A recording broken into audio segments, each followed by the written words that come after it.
अस्सलाम वालेकुम everyone, I am Zubair Saleem और अभी हम लोग recent past paper which is spring 2022 उसमें एक क्वेश्चन पूछा उन्होंने एनपीओ का under deferral method we have to prepare income and expenditure account and statement of financial position. So let's see कि 10 मार्क्स के इस क्वेश्चन में हमें किस तरह क्वेश्चन को सॉल्व करना था। सो रिक्वायरमेंट है prepare the following uses using deferral method. अब हमें जो मांगा जा रहा है दैट इज़ डेफरल मेथड, हमसे जो पूछा जा रहा है that is deferral method. We have two methods of accounting in accounting standard for NPO which is deferral method one जो हम कर रहे हैं solve, and the second one is restricted fund method जो हम लोग सॉल्व करना शुरू करेंगे probably from the next video. So let's see. A statement of income and expenditure हमें चाहिए, ईयर एंड है 31 दिसंबर 2021, एंड हमें स्टेटमेंट ऑफ फाइनेंशियल पोजीशन भी चाहिए। दो चीज़ें हम लोगों ने प्रिपेयर करनी है फॉर 10 मार्क्स। लेट्स सी कि अब हम लोगों ने करना क्या है। हमसे उसने इनकम एंड एक्सपेंडिचर मांगी हुई है, हम प्रॉपर हेडिंग देंगे, क्या नाम लिखेंगे, मेहताब वेलफेयर हॉस्पिटल पूरा नाम लिखेंगे, income and expenditure for the year ended as at 31 December 2021। फिर इसी तरह हम एक हेडिंग देंगे स्टेटमेंट ऑफ फाइनेंशियल पोजीशन की, पहले मेहताब वेलफेयर हॉस्पिटल लिखेंगे, then statement of financial position as at. अब आप लोगों को पता है कि we actually I have space issue, यहाँ पे मुझे इतना ज़रा स्पेस नहीं मिलती, मैं ज़्यादा स्क्रॉल नहीं करना चाह रहा, तो मैं क्या कर रहा हूँ, मैं इनकम एंड एक्सपेंडिचर अकाउंट यहाँ पे ओपन कर रहा हूँ। ये income and expenditure for the year वाली फॉर्मेलिटीज़ आप लोग खुद ही से पास कर लेंगे, और ये हमारे पास जो इनकम आ रही है ये मिलियंस में आ रही है। In the same way expenses भी मिलियंस में आएंगे। दो हेड्स होते हैं बच्चों यहाँ पे, एक हेड का नाम है इनकम, एक इनकम का हेड आपके पास आ जाएगा। कुछ लाइन 4-5 लाइन छोड़ने के बाद आप लोग एक्सपेंडिचर्स का हेड भी ले आएंगे। अल्टीमेटली यू विल हैव या इनकम सरप्लस में या एक्सपेंडिचर सरप्लस में, ऑब्वियसली दोनों को नेट ऑफ करके। Then we have to prepare statement of financial position भी। स्टेटमेंट ऑफ फाइनेंशियल पोजीशन का भी बेसिक फॉर्मेट आप प्रिपेयर करोगे। क्या फॉर्मेट प्रिपेयर करेंगे आप लोग? Basic format, yes you are right. सबसे पहले एसेट्स की हेडिंग दे देंगे, फिर नॉन करंट एसेट्स की हेडिंग दे देंगे, उसके बाद वी हैव करंट एसेट्स की हेडिंग, फिर हमारे पास फंड्स आ जाएंगे इक्विटी की जगह। और ये जो फंड्स हैं ये actually statement of changes in funds या statement of changes in net asset से कैलकुलेट होते हैं, लेकिन वो मांगी नहीं हुई। तो इसका मतलब ये है कि जो भी मूवमेंट है यहीं पे फंड्स के हेड में दिखा देंगे। Then we have long term liability, अगर कोई हुई तो long term liabilities, and then we will have short term liabilities. तो ये हमारी कुछ हेडिंग्स हैं जो कि हमें रिक्वायर्ड हैं और मैंने ये प्रिपेयर कर ली हैं। So income and expenditure and statement of financial position, और उसमें कुछ हेडिंग्स आप ही फॉर्मेट्स पहले बना लेंगे। Now we are going to solve this question. Let's see कि अब हम लोगों ने सॉल्व कैसे करना। सो क्वेश्चन में हमेशा एडजस्टमेंट से सॉल्व करना शुरू करता हूँ, but we have trial balance here. पढ़ लेते हैं ट्रायल बैलेंस में क्या क्या चीज़ें गिवन है, और देन फिर क्वेश्चन शुरू करते हैं हमेशा एडजस्टमेंट से। ट्रायल बैलेंस में capital work in progress hospital building in progress है, तो जब तक ये इन प्रोग्रेस है ये प्रोग्रेस में रहेगी। जब जैसे ही हॉस्पिटल की बिल्डिंग कंप्लीट हो जाएगी हम इसे प्रॉपर्टी प्लान एंड इक्विपमेंट में ले जाएंगे। सो एक हमारे पास हॉस्पिटल बिल्डिंग है, then we have cash at bank, current asset है हमारा, क्लोजिंग इन्वेंट्री करंट एसेट है हमारा, कंट्रीब्यूशन रिसीव्ड। कंट्रीब्यूशन रिसीव्ड की को आप लोगों को देखना पड़ेगा कि कंट्रीब्यूशन रिसीव्ड में क्या क्या है। Maybe there are certain things like ये अगर एक्सपेंसेस की वजह से कॉन्ट्रीब्यूशंस हैं तो ये क्या बनेंगे, इनकम एंड एक्सपेंडिचर में यहाँ पे आएंगे। अगर ये इंडोमेंट कॉन्ट्रीब्यूशंस हैं तो डायरेक्ट नेट एसेट्स में यहाँ पे आएंगे। अगर ये contributions related to non depreciable assets हैं तो फिर भी इधर ही आएंगे डायरेक्ट नेट एसेट्स में। अगर ये contributions related to depreciable assets हैं तो पहले हम इसे लायबिलिटी बनाएंगे, फिर थोड़ा थोड़ा करके इनकम में लेके जाएंगे। अगर ये related to current year expenses हैं तो डायरेक्ट इधर आ जाएंगे। अगर फ्यूचर एक्सपेंसेस से रिलेटेड हैं तो पहले इधर आएंगे, फिर अल्टीमेटली यहाँ पे आएंगे, यानी थोड़ा थोड़ा करके इनकम बनाएंगे। और अगर ये अनरिस्ट्रिक्टेड कॉन्ट्रीब्यूशंस हैं तो डायरेक्ट इधर आ जाएंगे। That's it's guys. ओके, इसका मतलब ये है कि मैं डेफरल मेथड बार बार आप लोगों को एक्सप्लेन करके बता रहा हूँ कि डेफरल मेथड्स में काउंटिंग क्या होती है, क्या बातें आप लोगों को याद होनी चाहिए। ओके सर, देख लेते हैं कि कॉन्ट्रीब्यूशंस में क्या क्या है। कोई ना कोई ब्रेकअप गिवन होगा, कुछ ना कुछ इन्फॉर्मेशन गिवन होगी। Then we have general funds at 1 Jan, ये हमारे साल का स्टार्ट का बैलेंस है, जनरल फंड्स का बैलेंस है, जिसे अनरिस्ट्रिक्टेड फंड्स भी कहते हैं हम। Then we have medical equipment assets हैं, medicine and supplies use expense हैं, जो मेडिसिन यूज़ होगी वो एक्सपेंस हो गया। अदर एक्सपेंडिचर्स गिवन है, पेएबल्स गिवन है, शॉर्ट टर्म लायबिलिटी है, रिसर्च कॉस्ट पीएनएल में जाएगी। अगर कोई इसका फंड क्रिएट हुआ तो विल से कि ये फंड यूज़ हुआ है, अगर फंड क्रिएट हुआ तो। रिस्ट्रिक्टेड फंड्स आपके पास गिवन है 180। इस रिस्ट्रिक्टेड में इंडोमेंट फंड कौन सा है, अदर रिस्ट्रिक्टेड फंड्स कौन से हैं, ये हम लोग अंडरस्टैंड कर लेंगे। देन वी हैव सैलरीज, 53 की सैलरीज भी हैं। सो टोटल आप लोगों के पास ट्रायल बैलेंस है। So what we need to do is adjustments में चलते हैं और पहले एडजस्टमेंट को पढ़ना शुरू करते हैं। The breakup of restricted fund balance is as follows. Very interesting कहानी सर। रिस्ट्रिक्टेड फंड बैलेंस ये अमाउंट गिवन है, इसका ब्रेकअप दे रहे हैं ये भाईजान, ये कह रहे हैं कि इसमें दो फंड्स हैं। Okay, let's see. Hospital building fund, contribution received for the construction of hospital building, 120 का ये फंड है। तो इसका मतलब 120 आपको टोटल मिले होंगे थोड़े थोड़े करके for construction of hospital building. अब डेफरल मेथड क्या कहता है? डेफरल मेथड कहता है कि अगर आपको कोई ग्रांट रिसीव हुई है एक एसिड की वजह से, तो प्लीज़ ज़रा सुने क्या है। एक एसिड की वजह से अगर आपको कोई ग्रांट रिसीव हुई है तो आपने देखना है ये डेप्रीशिएबल एसेट है या नॉन डेप्रीशिएबल एसेट है। Hospital is a depreciable asset बच्चों, इसके मतलब आपको डेप्रीशिएबल एसेट की वजह से मिली है। और अगर लैंड होती या कोई ऐसा एसेट होता जो कि नॉन डेप्रीशिएबल है, जैसे एंटीक्स है आपकी, एंटीक चीज़ें जिनकी बहुत वैल्यू बन गई है, कल्चरल वैल्यू बहुत बन गई है, उनको हम डेप्रीशिएट नहीं करते। इस तरह की चीज़ों से की वजह से ग्रांट है तो नॉन डेप्रीशिएबल। अब मेरे भाइयों, डेफरल मेथड क्या कहता है कि अगर आपको कॉन्ट्रीब्यूशंस रिसीव हुई हैं ड्यू टू डेप्रीशिएबल एसेट्स या कॉन्ट्रीब्यूशन नॉन डेप्रीशिएबल की वजह से, नॉन डेप्रीशिएबल वाला direct increase in net assets बनता है। इसका मतलब ये है कि इसका एक फंड क्रिएट करना बनता है, ये direct increase in net assets होंगी और एक फंड में चली जाएंगी जिसका नाम होगा एसेट के लिए फंड क्रिएट हुआ, और but obviously restricted fund.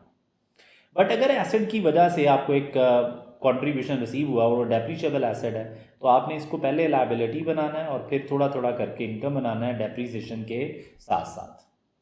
So it should be a liability. और वो भाईजान मुझे रिस्ट्रिक्टेड फंड कह रहे हैं कि रिस्ट्रिक्टेड फंड है बिल्डिंग की वजह से 120 का। तो sir this is not a fund, यानी ये नेट एसेट्स नहीं है मेरे, ये मेरी इक्विटी का पार्ट नहीं है, ये मेरी लायबिलिटी है। तो मुझे इसे लायबिलिटी में लेके चले जाना चाहिए। तो इट मीन्स कि 120 इज़ माई लायबिलिटी। तो कितना चले जाना चाहिए लायबिलिटीज़ में? 120। ठीक है, इसको यहाँ पे लिख लेते हैं, लायबिलिटी 120 की लायबिलिटी। आगे रिसर्च फंड है, as per the resolution of board of directors, board of trustees, जो ट्रस्टीज़ हैं, जिस तरह डायरेक्टर्स होते हैं कंपनीज में, कॉर्पोरेशन लेवल पे यूजली एनपीओज में ट्रस्टीज होते हैं। So as the resolution of board of trustees, MWH, which is actually Mehtab Welfare Hospital, is required to allocate 20% of the surplus of each year to research fund.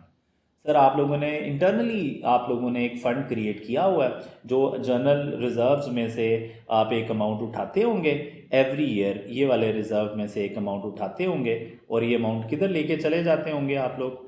20 की amount, 20% ऑफ surplus आप उठाते होंगे और amount किधर ले जाते होंगे? रिजर्व में। तो दैट्स इट। अब ये वाली काम कब हो सकता है? जब सरप्लस होगा, तब आपको पता चलेगा 20% ऑफ सरप्लस लेंगे, ये इनकम एंड एक्सपेंडिचर में यहाँ पे जो सरप्लस आएगा तो 20% लेंगे और जनरल फंड्स में से माइनस कर देंगे। यहाँ पे जनरल फंड्स आ जाएंगे आप लोगों के, ये जनरल फंड्स में से माइनस हो जाएंगे और रिसर्च फंड में जाके क्या हो जाएंगे? ऐड हो जाएंगे। ये लगा। अब मेरे पास रिसर्च फंड का ओपनिंग बैलेंस मिल गया मुझे, तो आई कैन राइट हेयर 60 का ओपनिंग बैलेंस। जनरल रिजर्व्स अभी लिखना है, अभी लिख लें, बाद में लिख लें, बट 20% जो मुझे ट्रांसफर करना है वो मैं अभी ट्रांसफर नहीं कर सकता। ओके, अब मेरे बच्चों आगे क्या है मेरे लिए? जरा अंडरस्टैंड करने वाली बात है कि व्हाट इज नेक्स्ट नाउ। आगे स्टोरी है जी, जरा देख लेते हैं। Contribution received include 55 million receive from construction of hospital. Sir 55 million और रिसीव हुआ है कंस्ट्रक्शन ऑफ हॉस्पिटल का, तो 120 की मेरे पास ऑलरेडी लाइबिलिटी पड़ी हुई है। अब मेरे बच्चों मुझे 55 और रिसीव हुआ है, तो इसका मतलब ये है कि ये जो कंट्रीब्यूशन रिसीव्ड है इसमें 55 ऐसा है जो एक डेप्रीशिएबल एसेट की वजह से मुझे मिल रहा है। तो डेप्रीशिएबल एसेट की वजह से जो ग्रांट भी मिलेगी वो कंट्रीब्यूशन लाइबिलिटी क्रिएट होगा। तो मुझे 55 को लाइबिलिटी बनाना है, तो डबल एंट्री क्या होनी चाहिए, लाइबिलिटी बनना चाहिए। तो ये कंट्रीब्यूशन में से माइनस करेंगे और ये लाइबिलिटी बना लेंगे, तो 55 की और लाइबिलिटी आ गई। तो 120 की लाइबिलिटी ऑलरेडी पड़ी हुई है, 55 को और कंट्रीब्यूशन आया, उसने और लाइबिलिटी बढ़ा दी। ओके, सो तो कंट्रीब्यूशन जो बच गया है वो कितना बच गया है, 281 में से अगर आप 55 माइनस करेंगे तो 26 बच गया। अगर इसके बारे में कुछ मेंशन ना हुआ तो इसका मतलब है ये अनरिस्ट्रिक्टेड कंट्रीब्यूशन है, जो कि किधर चला जाना चाहिए, इनकम एंड एक्सपेंडिचर। ओके, आगे। During the year, MWH also received construction material having a fair value of 65 million for the hospital building, which has not been recorded in the books. Sir आपने books में record ही नहीं किया। एक construction material था, जब भी आपको कोई मटेरियल इन काइंड एसेट्स आपको मिलेंगे एज अ कंट्रीब्यूशन, तो आपने क्या करना है, उसको बनाना है पार्ट ऑफ डेबिट करना है आप लोगों ने। जी सर, आप क्योंकि ये कंस्ट्रक्शन मटेरियल यूज़ हुआ होगा बिल्डिंग की कंस्ट्रक्शन में, तो इसको हम लोग बनाएंगे कैपिटल वर्क इन प्रोग्रेस का पार्ट। तो वर्क इन प्रोग्रेस का पार्ट बनाएंगे। वो कह रहा है डबल एंट्री पास नहीं हुई तो क्रेडिट हमें लायबिलिटी कर लेना चाहिए। By how much, 65 and 65 fair value के साथ ये रिकॉर्ड होंगे। तो सर आपकी लायबिलिटी 65 से और इंक्रीज कर गई है, देख लें आप, लायबिलिटी 65 से और इंक्रीज कर गई।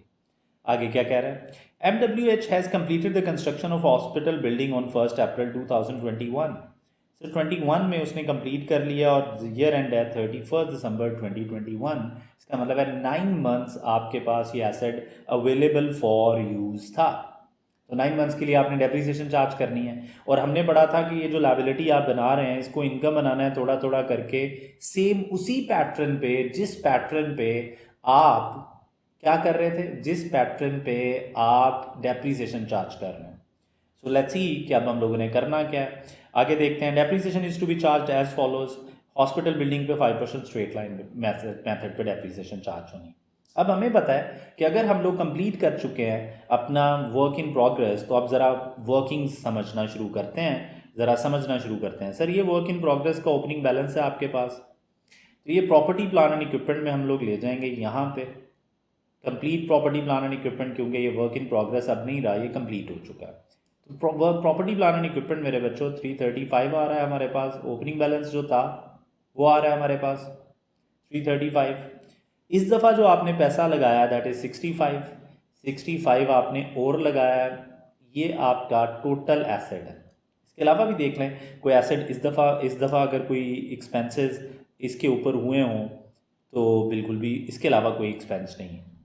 तो इसका मतलब ये है कि जो टोटल आप लोगों का एसेट बन रहा है, अगर हम लोग इसको कैलकुलेट करें तो ये हमारे पास बन रहा है 335 प्लस करेंगे हम लोग 65, तो ये टोटल अमाउंट आ रही है 400।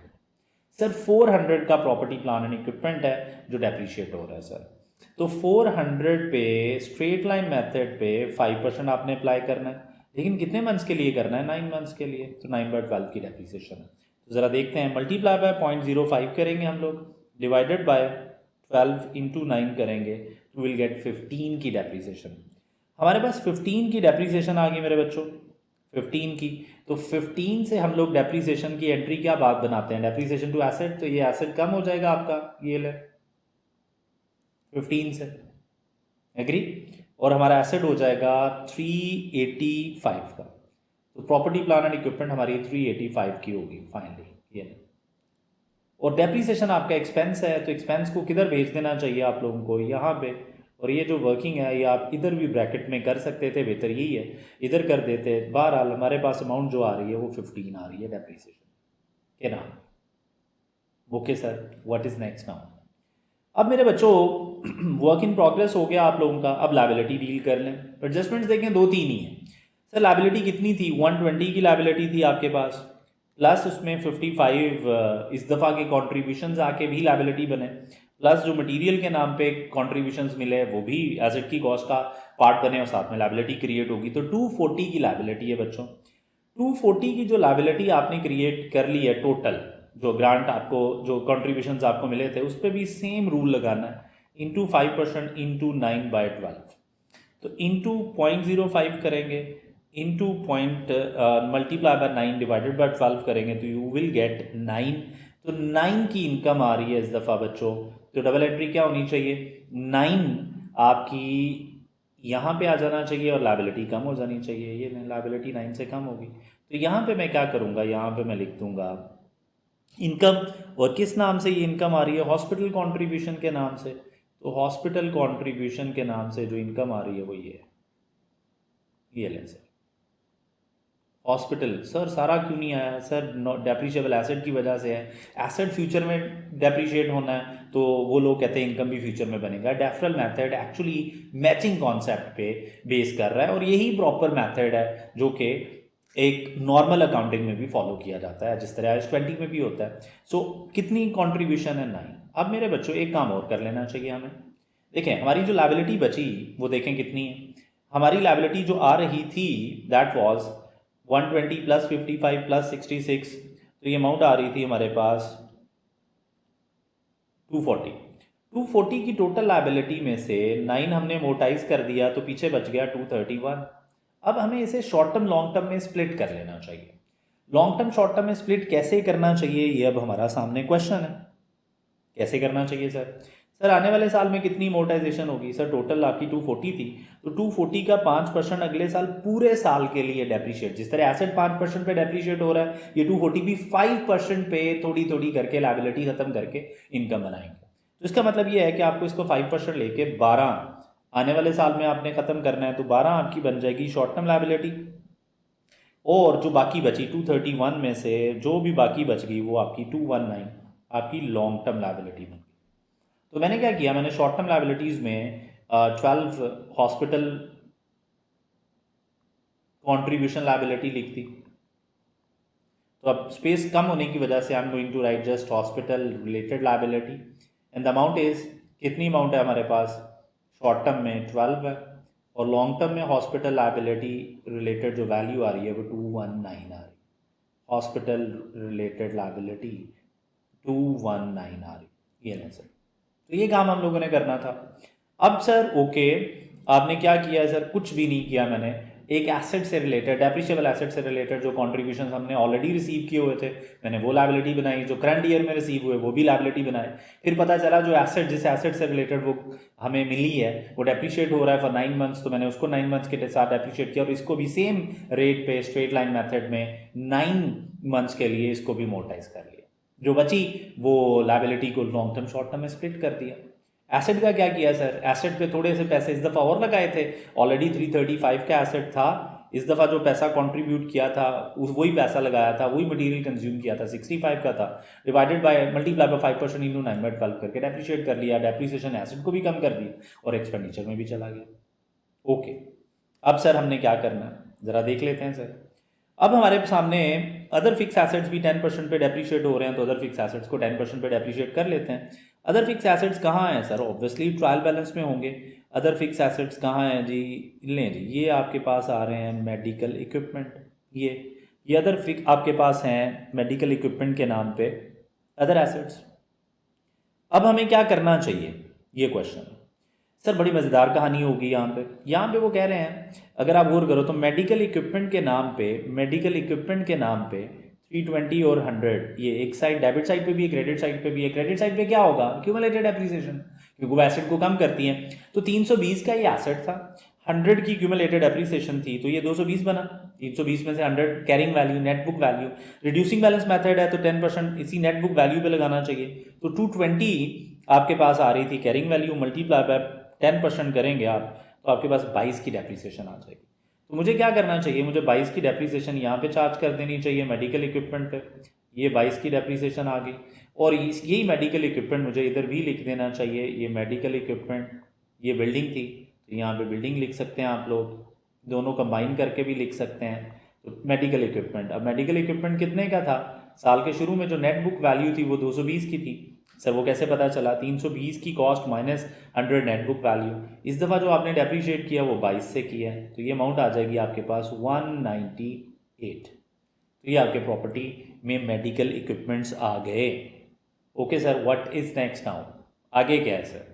आगे देख लेते हैं सर ये एडजस्टमेंट्स हो गई हैं। अब ज़रा और करना, एडजस्टमेंट्स कौन कौन सी हो चुकी हैं। पहली एडजस्टमेंट हो चुकी है जी सर, उसका फर्स्ट पार्ट हो गया था, लेकिन ये वाला 20% ट्रांसफ़र करने वाला रहता है, इसका ओपनिंग बैलेंस हम इधर ले आए थे।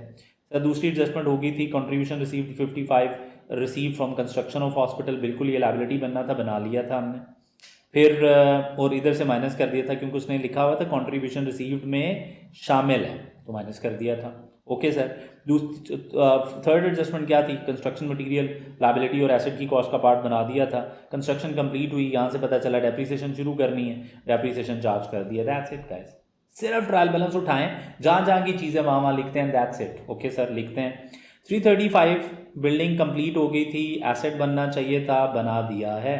ये 335 ऑलरेडी एसेट है, जो एसेट कैपिटलाइज हुआ फर्दर वो भी और डेप्रिशिएट भी कर दिया। सर कैश एट बैंक आपका करंट एसेट है, बिल्कुल सर, तो कैश एट बैंक इधर लिख देते हैं सर, कैश एट बैंक। ये लें जी, कितनी अमाउंट है? 60 सर, तो ये 60 कैश एट बैंक आ गया सर 60। सर क्लोजिंग इन्वेंट्री आपका करंट एसेट है सर, क्लोजिंग इन्वेंट्री सर, ये लें सर। कितनी अमाउंट है क्लोजिंग इन्वेंट्री की? 14 है सर, तो ये क्लोजिंग इन्वेंट्री 14 आ गई सर। कंट्रीब्यूशन रिसीव 281 टोटल था, 55 उसका एसेट की वजह से था, डेप्रिशिएबल एसेट की वजह से वो लायबिलिटी बनाया, तो जो बाकी बचा वो सारी की सारा इनकम है। दिस इज कंट्रीब्यूशन, जो अनरिस्ट्रिक्टेड कंट्रीब्यूशन होंगे ये वो होंगे। ये लें जी, आपके पास 226 के कंट्रीब्यूशन आ गए, ये लें। फिर मेरे बच्चों जनरल फंड का ओपनिंग बैलेंस आ गया आपके पास, तो जनरल फंड का ओपनिंग बैलेंस आ रहा है 332, ये लें। इसमें अभी सरप्लस ऐड होना है, इसलिए मैंने अभी टोटल नहीं किया। आगे मेरे बच्चों मेडिकल इक्विपमेंट हम लिख चुके हैं, डेप्रिशिएट कर चुके हैं। मेडिसिन यूज जो हुई हैं, तो मेडिसिन यूज जो है वो आपका एक्सपेंस है। मेडिसिन यूज्ड कितनी अमाउंट आ रही है मेडिसिन यूज की? आपके पास 76 आ रहा है, तो 76 आपका एक्सपेंस है। फिर अगर हम देखें अदर एक्सपेंडिचर्स 19 है, अदर एक्सपेंडिचर्स 19 है, ये लें। फिर अगर हम लोग देखें तो पेबल शॉर्ट टर्म लाइबिलिटीज़ हैं आपके, तो ये यहाँ पे शॉर्ट टर्म लाइबिलिटीज़ में आ जाएंगे बच्चों।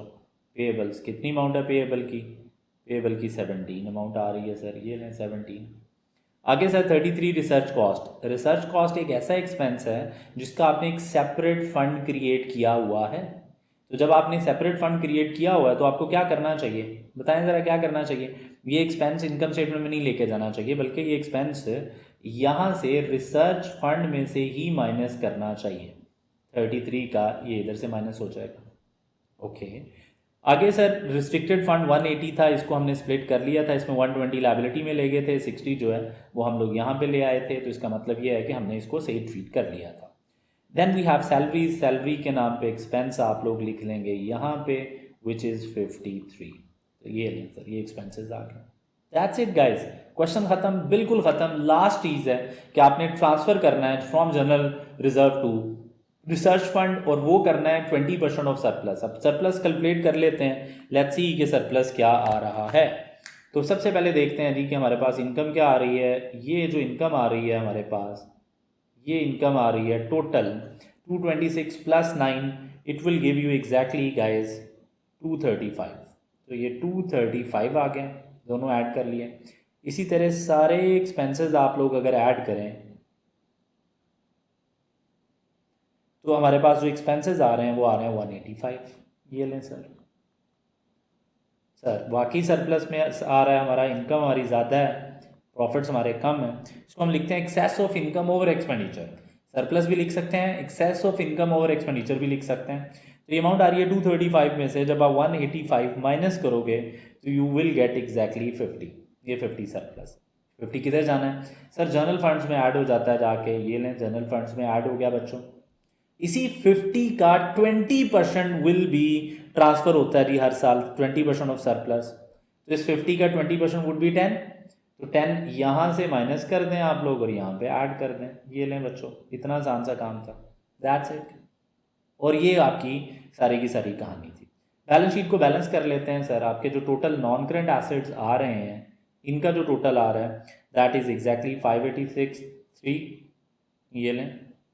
करंट एसेट्स का जो टोटल आपके पास आ रहा है वो 74 आ रहा है। ये लें जी, 74 है टोटल।